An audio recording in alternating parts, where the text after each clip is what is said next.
Welcome back once again to my channel. This is part 2 of episode number 5.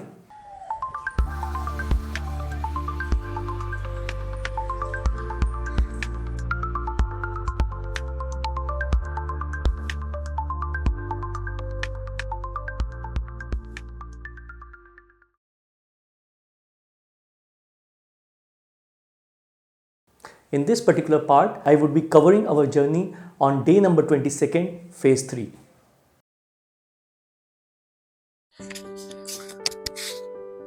On day 22, our first destination was SeethaRamaChandraSwamy Temple at Ammapally.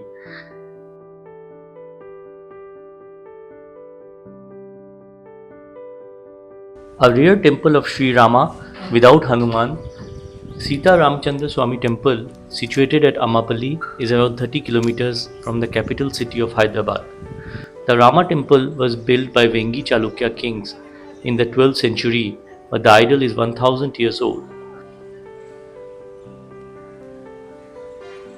The temple is adorned with a large 7-story gopura, which is currently under renovation. There is a large image of Lord Vishnu sleeping posture above the gateway of the tower. The temple is very well known for film shootings, especially at the stepwell in front of the main gopura.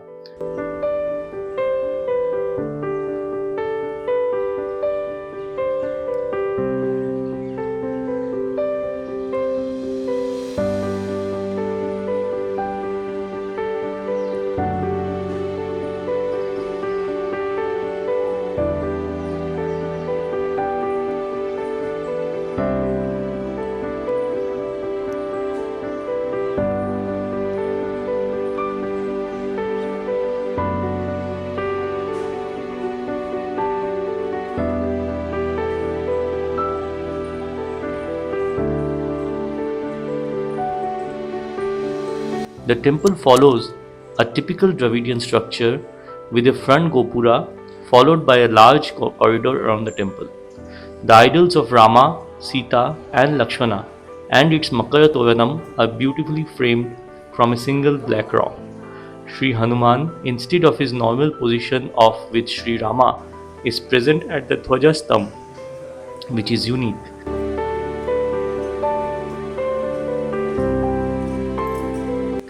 Built in the traditional South Indian architectural style as mentioned above, there are a series of smaller shrines surrounding it. The temple is adorned with intricate carvings and sculptures depicting scenes from Ramayana. The temple is an important part of the cultural heritage of the region and serves as a symbol of the rich history and traditions of the area. Despite the passage of time, the temple has remained well preserved and continues to attract a large number of devotees from all around the world. The style and carvings of the temple reflect the revival of Hindu culture and architecture during this time.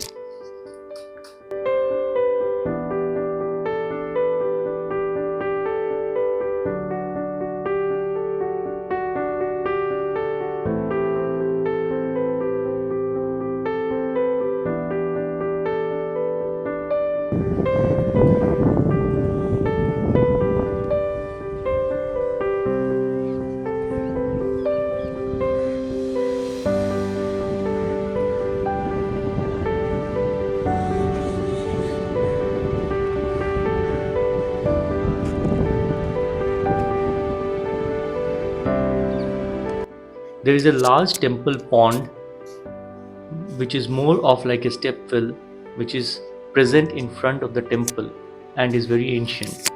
The pond is surrounded by shades and once it provided shelter to pilgrims.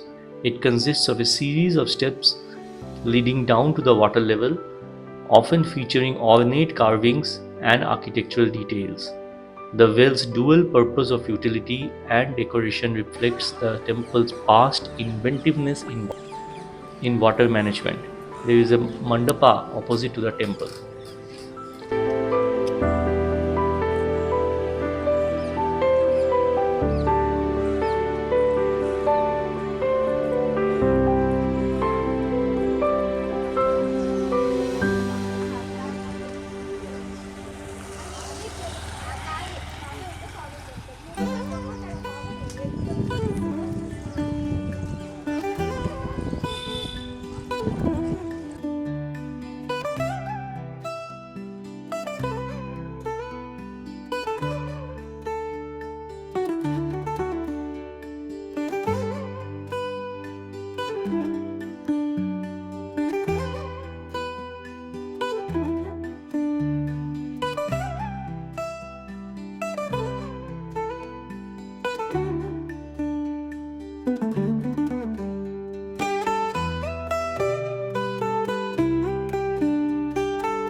After SeethaRamaChandraSwamy temple, our next destination was Nanajipur waterfall at Nanajipur.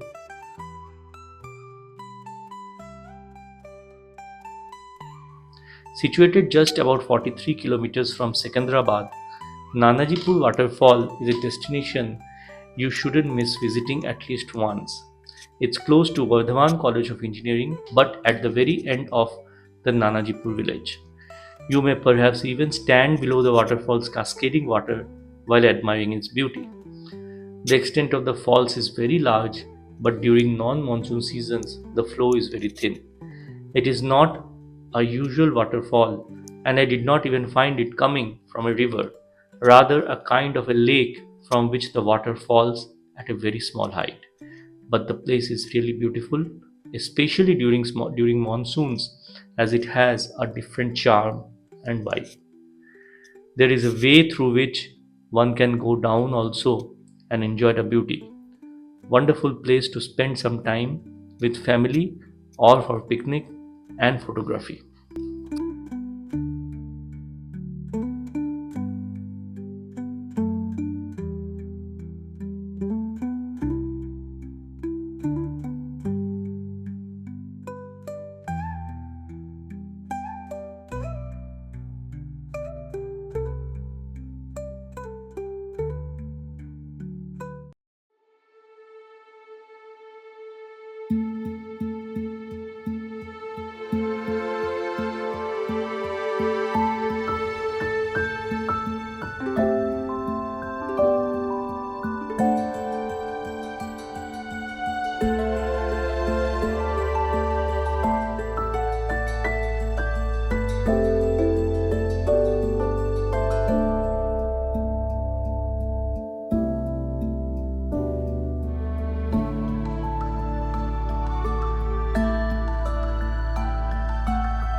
After spending a good amount of time at Nanajipur, we proceeded for our next destination, Venugopala Swamy at Manhirevula.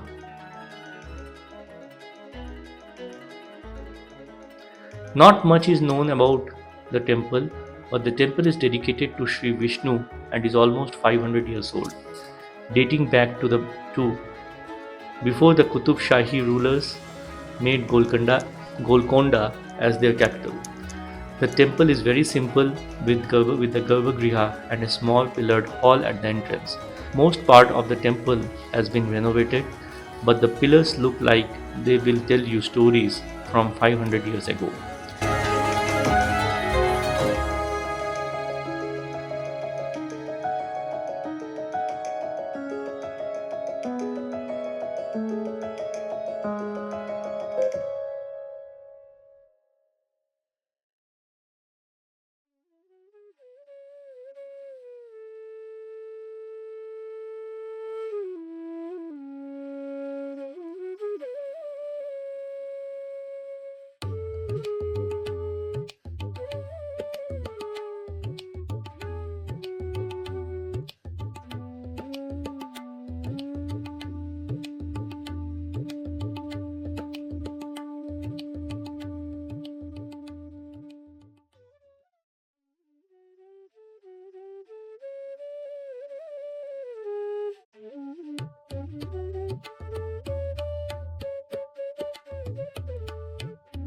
There is another mandapa to the right which has been whitewashed, but this too looks like it belongs to the day of yore. There is a shrine dedicated to Lord Shiva besides it. It could have been part of a much bigger temple complex in the past. The architecture of the temple follows a typical Dravidian architecture with a front gopuram and a pillared mandapa around the main Garbhagriha. But the gopuram is only on one side. Not many visitors to the place, probably because of it being lesser known.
The Garbhagriha has an idol of Venugopala with his flute along with consorts Rukmini and Satyabhama.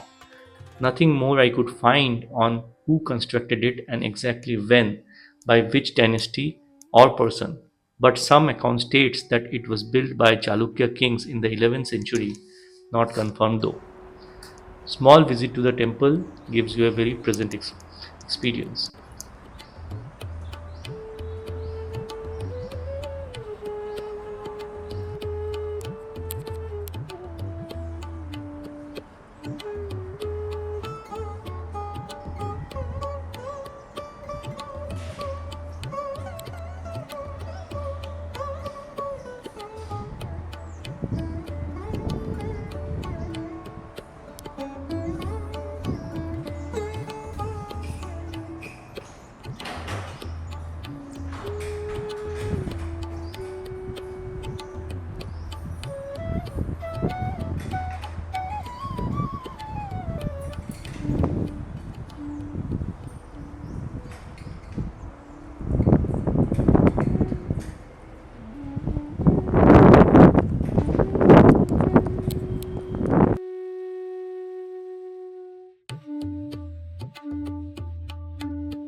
So friends, with this I come to the end of part 2 of episode number 5. I hope you did enjoy the entire video, and once again I would request you to keep following the videos of the remaining parts in this particular episode. Please do take care of yourself, and bye.